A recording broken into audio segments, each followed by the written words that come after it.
जिंदगी का सबसे बड़ा फलसफा यह है कि आप यदि करोड़पति हैं तो अकेले दीपावली नहीं मना सकते। यदि आप करोड़पति हैं तो अकेले होली भी नहीं मना सकते, ईद भी नहीं मना सकते। इसके पीछे की वजह यह है कि यदि आप खुश रहना चाहते हैं तो आपके पड़ोस, आपके आसपास के लोगों का भी खुश रहना जरूरी है, तभी आप होली, दीपावली, ईद मना सकते हैं।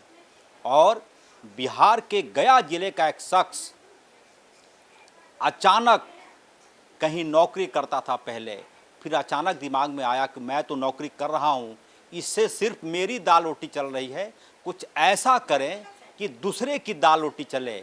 और उसके बाद एक शख्स ने एक कंपनी का निर्माण किया, कल्प ब्रिज लॉजिस्टिक प्राइवेट लिमिटेड, और वो शख्स गया से बेंगलोर चला गया और विकास कुमार सिन्हा जी इसके फाउंडर हैं। सर, आपका बहुत स्वागत है HNN 24/7 में। धन्यवाद सर, थैंक यू सर, सबसे पहला सवाल यही कि गया से बेंगलोर, एकदम साउथ इंडिया, नॉर्थ इंडिया से साउथ इंडिया की सफ़र ये कैसे तय किया आपने? क्या कुछ आपके मन में चल रहा था? देखिए, बेसिकली मैंने इंजीनियरिंग किया है और माइनिंग से मैंने इंजीनियरिंग किया है। करने के बाद मैं अपना था कि माइनिंग फील्ड में ही मैं काम करूंगा, बट उस समय कुछ ऐसा सिचुएशन हुआ कि मेरे को गवर्नमेंट ऑफ इंडिया गवर्नमेंट में जॉब नहीं लग सकी। सर, उस सवाल पे मैं आऊँगा। आपकी पढ़ाई लिखाई कहाँ से हुई? मुझे लगता है कि बिहार विद्यालय परीक्षा समिति ही रहा होगा और मगध यूनिवर्सिटी रहा होगा। हाँ, मगध यूनिवर्सिटी। मैंने गया कॉलेज से ये हमने किया है, +2 किया है, और सेंट पॉल स्कूल हुआ करता था जहाँ की मेरा फ्रॉम नर्सरी टू 10th तक हमने वहाँ से किया हुआ है। ये मेरी एजुकेशन है। उसके बाद फिर मैं नागपुर यूनिवर्सिटी गया, वहाँ से हमने माइनिंग में बीटेक किया। माइनिंग में? हाँ, माइनिंग में बीटेक किया। बीटेक करने के बाद में उसके बाद एक MBA किया मैंने कम्युनिकेशन का और सप्लाई चेन का। उसके बाद we came to logistic field. Sir, गया से जब पढ़ाई कर रहे थे, जाहिर सी बात है मैट्रिक पढ़ाई कर रहे थे, इंटर आपने किया, कभी सोचा था कि साउथ इंडिया तरफ जाएंगे? कभी नहीं सोचा था, ये कभी नहीं सोचा था। हम बहुत लोअर मिडिल क्लास फैमिली से बिलोंग करते हैं, जहाँ पर की है कि अगर बच्चा पढ़ाई कर लिया, उसको जॉब मिल गया, जॉब मिलने के बाद वो जो मंथली सैलरी मिलती है उससे अपना परिवार चलाना है। क्या करते थे? मेरे पिताजी रेलवे में ऑफिसर थे और हमारी फैमिली बैकग्राउंड में हर एक लोग जॉब में ही थे। तो वी हैव नेवर थॉट कि हम लोग कभी इंटरप्रेन्योरशिप में कभी हम लोग आएंगे, ये कभी नहीं था हम लोग के लिए, वो जॉब के लिए। जब मेरे को सेटिस्फेक्शन जॉब नहीं मिला, देन मैं अपने फील्ड को चेंज किया मैंने। उसके पीछे कैसे कैसे वो रणनीति बनी? किसी से राय लिया था आपने, किसी से कोई सलाह ली होगी, या फिर कोई एक ऐसी आवाज़ जो अंतरात्मा को झकझोर देता है कई मौके पर?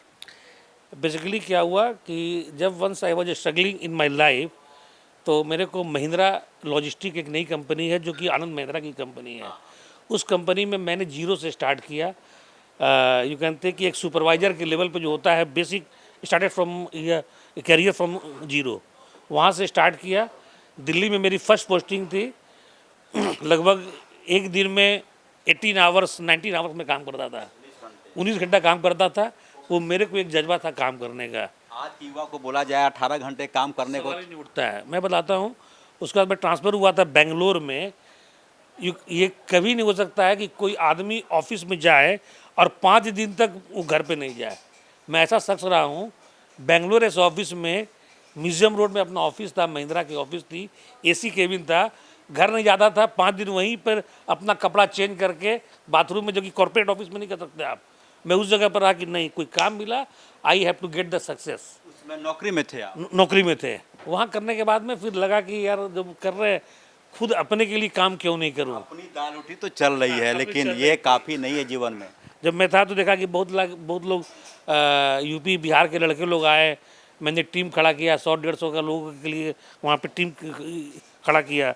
सुपरवाइज़र से स्टार्ट किया और मैं साउथ इंडिया का रीजनल हेड हुआ महिंद्रा में, जीरो से लेकर के। एक ऐसा कंडीशन आया कि जिनको मैं रिपोर्ट करता था, जो मेरे वो हमको रिपोर्ट करने लगे। कम से कम 8-10 सीढ़ी मैंने छलांग लगाई विदिन 4 to 5-6 ईयर्स में। इसके पीछे की वजह क्या थी? इसके पीछे की वजह थी हमारे पेरेंट्स का संस्कार। उन्होंने सिंपल बोला था कि कहीं भी काम करो, अगर ईमानदारी से और एथिक्स में काम करोगे तो तुम्हें लाइफ में कहीं कोई दिक्कत नहीं होगा। उस चीज़ को मैंने फॉलो किया, क्योंकि मेरी मम्मी बोलती थी वर्क इज वर्शिप। तो मेरे के लिए है कि अगर शादी है, छट्टी है, मुड़ना है, कहीं आना है, जाना है, फेस्टिवल है, तो पहले वो काम। आज भी मैं फॉलो करता हूँ कि अगर काम है तो वो इम्पोर्टेंट है, उसके बाद ही मेरे के लिए कोई चीज़ है। आज वक्त है कि थोड़ा सा किसी के घर में बर्थडे हो, respected sir due to birthday I could not attend my office today, इस प्रकार के एप्लीकेशन आ जाते हैं। मैनेजमेंट थोड़ा लाचार हो जाता है कि क्या बोलें। सर ये जब चीज़ें आई तो परिवार से क्या ताना मिलता था कि काम काम काम, घर पर ध्यान नहीं देते हो? इस मामले में मैं बहुत लकी हूँ कि मेरी वाइफ जो है सी अंडरस्टैंड वेरी वेल।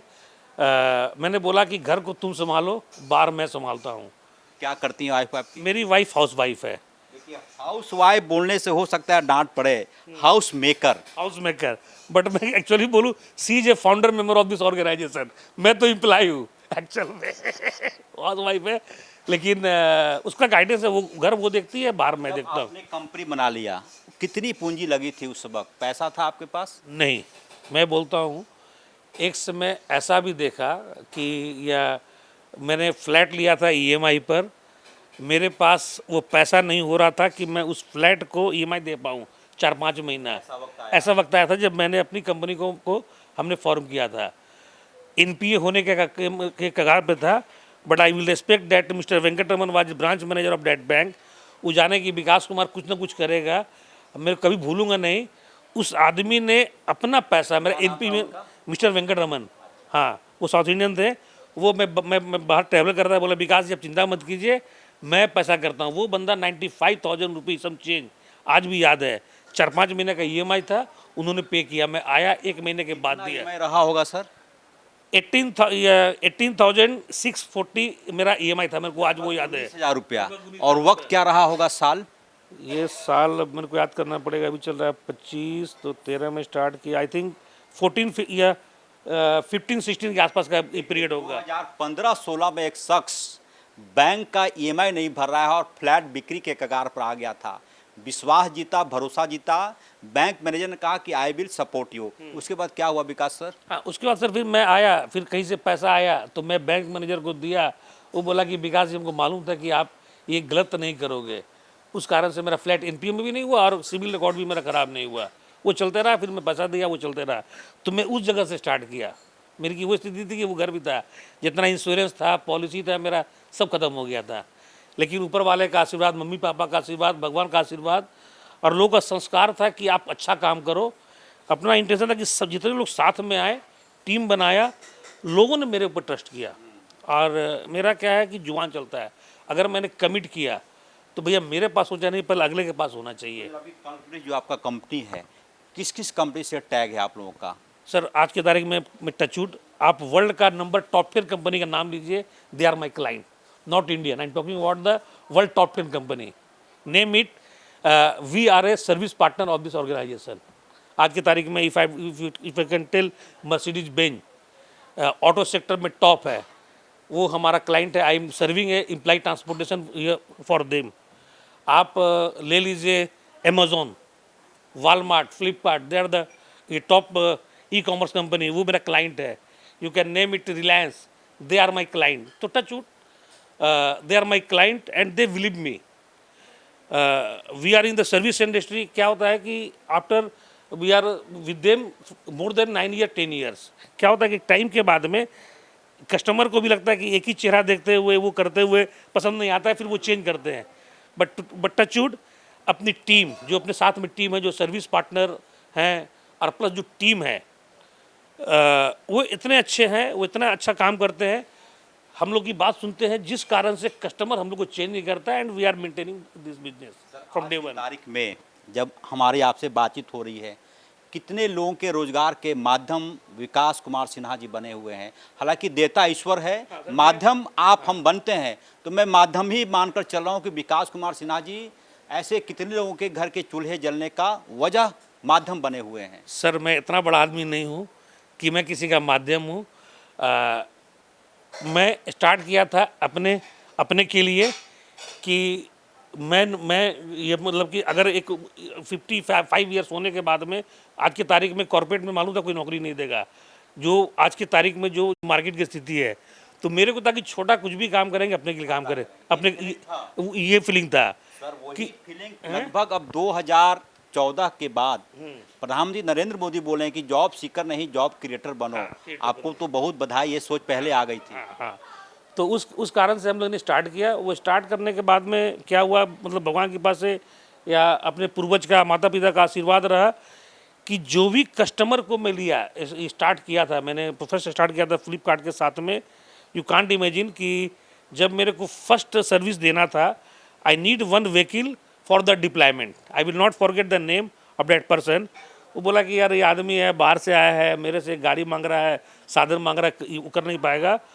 उस समय उसने स्टार्ट करने के लिए मेरे से 25,000 रुपये लिया था। आज भी मैं कहीं भूलूंगा नहीं, उसका नाम है, मैं इसमें नहीं बोलूँगा, ऑन रिकॉर्ड नहीं बोलूँगा। 25,000 जब भी होता है, आपसे मैं सर्विस लूँगा, 1 मंथ होने के बाद में आप मेरे को बिल रेस करोगे, then I will pay to you. But the problem is that I don't know, I paid to you 25,000 rupees, you are going to deploy those source और नॉट, आई डोंट नो। वो चीज़ से मैंने start किया और मैं daily देखता था, अगर बंदा ये पैसा नहीं लेके चला गया, नहीं दिया, तो मैं कस्टमर के सामने मेरा क्या होगा। But by the gross get that person has also committed, he came on the time. एक गाड़ी उसने लगाया, वो काम किया, उसके बाद फिर टचवुड मल्टीप्लाई होते चला गया, उसके बाद बढ़ते चला गया। We started from one place in Bangalore. By seeing the services of KLSPL, they have tried to give more business across pan India. Vikas Kumar Sinha ji, आप जिस व्यवसाय में है, जिस बिजनेस में है, मुझे लगता है कि 24 आवर्स फ़ोन ऑन रखना होता होगा आपको। कभी ऐसा कोई पल आया जब लगा कि भाई इस बिजनेस में ना आकर इंजीनियरिंग में जाते, IPS बनते, IAS बनते, क्योंकि क्षमता तो रही होगी आप में। जी देखिए, अच्छा है, देखिए मेरा एजुकेशनल बैकग्राउंड मतलब टचवुड बहुत बढ़िया रहा। मैं हमेशा अच्छा किया हूँ। लोकल कुछ क्विज वगैरह होता था तो मैं उसमें टॉप भी किया हूँ। और जिसमें मैं 10th पास किया था, +2 किया था, बहुत मेरा अच्छा रहा। एजुकेशन बैकग्राउंड में कभी नहीं रहा। मैं रिटन टेस्ट बहुत जगह निकाला भी था मैं उस समय। किस बैंक? जैसे यह बैंक में नहीं निकाला था, मैं NDA में निकाला था मैंने। हमने रिटन टेस्ट निकाला था। कोल इंडिया का मैंने रिटन टेस्ट निकाला था, बट इंटरव्यू में नहीं था। तो इस तरह का मेरा चलते रहा। तो फिर जाने की इच्छा नहीं हुई आगे? नहीं, इच्छा नहीं, ये मतलब जैसे NDA में क्या था कि आपका 5 फीट 5 इंच रहेगा प्लस इतना रहेगा, तो वो मेरे को लगा खाली चेक करने के लिए कि मैं हो सकता कि नहीं हो सकता हूँ, पढ़ाई कितनी अच्छी है। कैपेबिलिटी है। तो उसके लिए मैंने वो किया था, तो टचवुड वो हो गया, तो लगा कि हाँ मैं कर सकता हूँ। सेम वे में हमको याद है कि रिमेंबर करूँगा, कुछ कंपटीशन था जिसमें था कि 18 ईयर्स ओल्ड एंड एवर भी पार्टिसिपेट कर सकते हैं। तो मैं अपने भैया के नाम पर वो नाम लिखा, मेरी एज उस समय उनसे जो भी 11-12 साल होगा वो किया, उनके नाम पर अवार्ड आया। तो इस तरह का मैं काम किया था, ये सब करता था मैं। सर अब आते हैं असली कहानी पर। गया का कोई कर्ज जिसे आप उतारना चाहते हो? गया का कर्ज के लिए, कर्ज तो मैं ऐसे नहीं बोलूँगा। बेसिकली मेरे को लगता है कि जो भी मेरे साथ में हैं, परिवार में हो, एम्प्लॉय में हो, दोस्त हो, जो भी हो, बस वो प्रसन्नता से रहें। अभी तक तो किसी का कोई कर्ज नहीं है। हाँ, मैं चाहता हूँ गया में मैं हूँ तो जितना एम्प्लॉयमेंट दे सकूँ। आज की तारीख में टचवुड गया बहुत छोटा जगह है, बहुत छोटा जगह, लेकिन लगता है कि 40-50 आदमी छोटा 20 सिटीज का सिटी बोलिए, वहाँ पर भी जॉब कर रहा है। हाँ, माध्यम से, हाँ कंपनी के माध्यम से। वहाँ पर हमने अपना एक बड़ा वेयर हाउस खोल रखा है, तो बहुत लोग जुड़े हुए हैं। तो directly indirectly more than 50% are deployed there. Vikas sir, जब आप साउथ इंडिया में रहते हैं, बेंगलोर में, कर्नाटक में, कभी अपने राज्य को लेकर कुछ सुनने को मिला कि अरे यार बिहार के लोग ऐसे हैं, बिहारी ऐसा है, कोई ऐसा वाक्य आपको याद आ रहा है? देखिए, आप जब भी किसी नई इंडस्ट्री में जाएंगे, नए स्टेट में जाएंगे, आपको चैलेंजेस रहेंगे। सभी जगह अच्छे लोग भी होते हैं, बुरे लोग भी होते हैं। ये चाहे यहाँ हो चाहे वहाँ पर हो।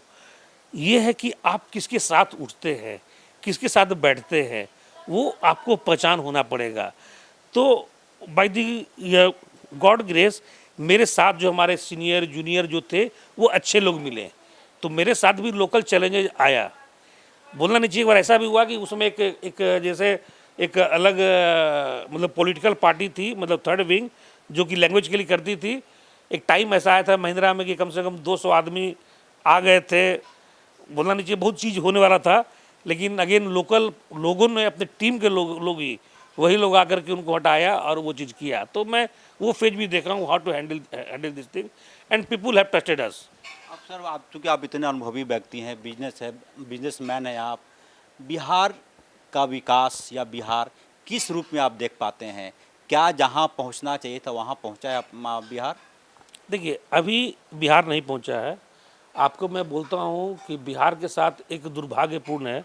जैसे हम लोग 10th में पढ़ते थे कि बिहार में बोलते हैं ना कि प्रचुरता में निर्धनता है, मतलब अपने पास सब कुछ है लेकिन नहीं है। प्रॉब्लम क्या रहा, बिहार, यूपी, ये झारखंड एक लैंड लॉक्ड स्टेट है। पहले बेसिक समझिए कि हम लोग क्यों आगे बढ़ नहीं पाए। लैंड लॉक्ड स्टेट का मतलब क्या हो गया कि हमारे पास रॉ मटेरियल है, एवरीथिंग है, हमारे पास वर्कफोर्स भी है, इंफ्रास्ट्रक्चर भी क्रिएट कर सकते हैं, बट आपका सप्लाई चेन मैनेजमेंट वो नहीं है। सप्लाई चेन कहाँ होगा? जब आप कोस्टल एरिया में हैं, समुद्र के इलाके, चाहे आपका रेल के थ्रू, चाहे सड़क के माध्यम से, चाहे ट्रेन के माध्यम से आप जुड़े हुए हैं, तो जो ट्रांसपोर्टेशन कॉस्ट होता है वो बिहार यूपी में होने से कॉस्ट ज़्यादा होता है। सर, तो भौगोलिक स्थिति हम आप तो चेंज कर नहीं सकते हैं। लेकिन वही मैं बोल रहा हूँ, इसके पीछे एक विजन होनी बहुत ज़रूरी है। अभी जैसे गवर्नमेंट ने स्टार्ट किया, जैसे वाजपेयी जी ने स्टार्ट किया था कोऑर्डिनेटरल का, आपका एक किया था वो, हाँ, नदियों को जोड़ने वाला, और ये आपका रोड का। अभी जो रोड का नेटवर्क बन रहा है बिहार में, यूपी में, तो मेरे को जो समझ में आता है कि जो ट्रैवल टाइम है, तो सप्लाई चेन, मतलब अगर मैन्युफैक्चरिंग इंडस्ट्री ने कोई आइटम को बनाया, अब जैसे मैं एग्जांपल देता हूँ कि आज जीएसटी को लेकर के मान लीजिए कि कोई स्टेट बोलते हैं कि जीएसटी मेरे को आ रहा है, but you are giving to Bihar, Jharkhand या यूपी को आप ज़्यादा आप पेमेंट कर रहे हैं। आप जब बेसिक रीजन में जाएंगे कि मेरे पास हमारा ही रॉ मटेरियल है, हमारे के यहाँ से आप सामान लेके जाते हैं, लेने के बाद में आप मैन्युफैक्चरिंग करते हैं, मैन्युफैक्चरिंग करने के बाद में आप उसको रिफर्बिशिंग करके फिर यहाँ बेचते हैं। तो मैं बोलता हूँ, बोलना नहीं चाहिए मेरे को, झारखंड बिहारी इधर के जो ईस्ट के लोग हैं, अंदर से सामान निकालने वाला झारखंड के लोग, बिहार के लोग, यहाँ के लोग, यहाँ से भेजने वाले यहाँ के लोग, वहाँ पर हाउसकीपिंग से लेकर के टॉप लेवल तक वहीं के लोग,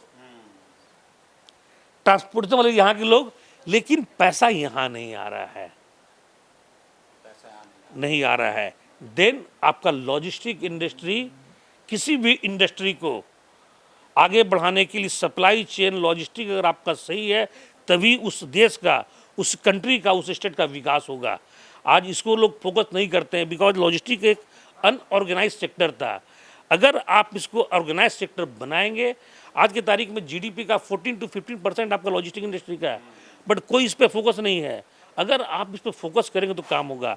बट अभी प्रेजेंट गवर्नमेंट जो मैं देख रहा हूँ, जिस हिसाब से रोड का नेटवर्क बन रहा है, जो एरोप्लेन का जो आपका एयर और शिप का बन रहा है, तो उस हिसाब से अच्छा होगा। ज़्यादा टोल टैक्स देने वाली कंपनी आप लोग ही हैं। एक मैं ड्राइवर का पर्ची पढ़ रहा था, गोवा से दिल्ली जा रहा था, तो संभवतः 18,000 या 12,000 टोल टैक्स उसको देना पड़ा। तो उस हिसाब से सुविधाएं सरकार दे रही है। नहीं, देखिए मैं क्या बोलता हूँ कि हमारे पास तो चार्ट है, जो कि हम लोग इस फील्ड में हैं। आज की तारीख में हम स्मॉलर व्हीकल, अब बोली टाटा से लेकर के 32 फीट 40 फीट तक हम लोग ड्राइविंग कर रहे हैं। आई नो, अगर आपको अच्छी सुविधा चाहिए, आज की तारीख में 3.5 से 4 रुपये आपका पर किलोमीटर बैठ रहा है टोल टैक्स का। अगर हम पैन इंडिया को अगर एनालाइज करते हैं, अगर मैं बोलता हूँ कि एक ट्रक जा रही है, गाड़ी कमर्शियल व्हीकल, तो मैं जानता हूँ कि हमको 3 से 4 रुपये पर kilometre whatever the diesel amount, उसके अलावा एक्स्ट्रा देना है। केस टू केस बेसिस में, स्टेट टू बेसिस में डिफरेंट होगा, but it will lie between 3 to 4 rupees. ये अपना कैलकुलेशन है।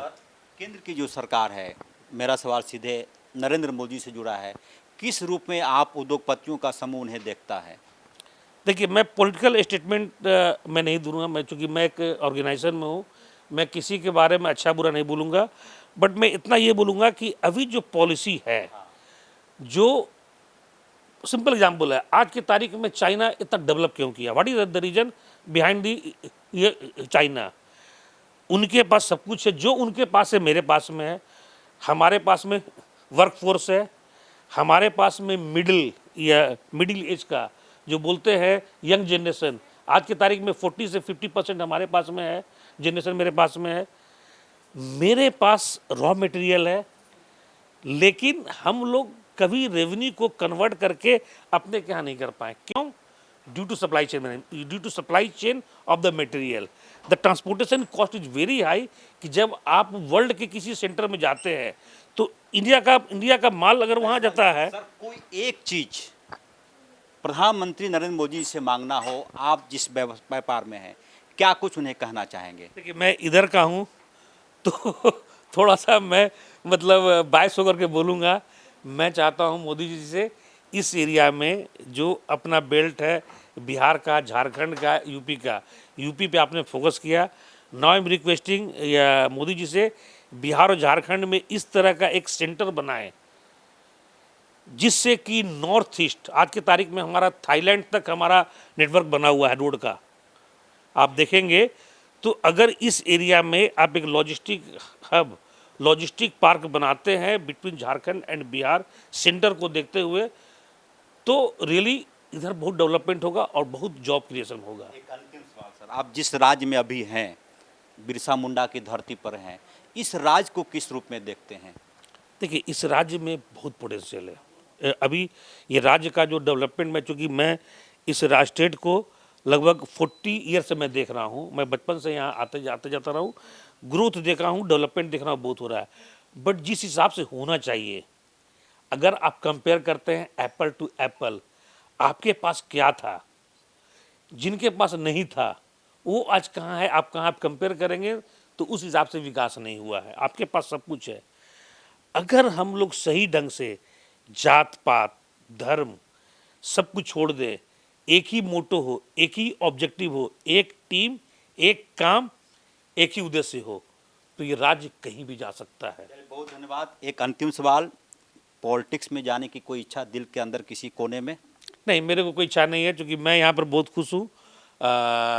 मेरे को बस लगता है कि जैसे मैं एक कल्प होता है ना, कि एक कल्प वृक्ष, ए विशिंग ट्री, कि आप अंदर बैठ के कुछ भी मांगोगे तो आपको मिलेगा। मैं चाहता हूँ कि पॉलिटिक्स मेरे चीज़ का नहीं है, अपने कंपनी में खुश हूँ।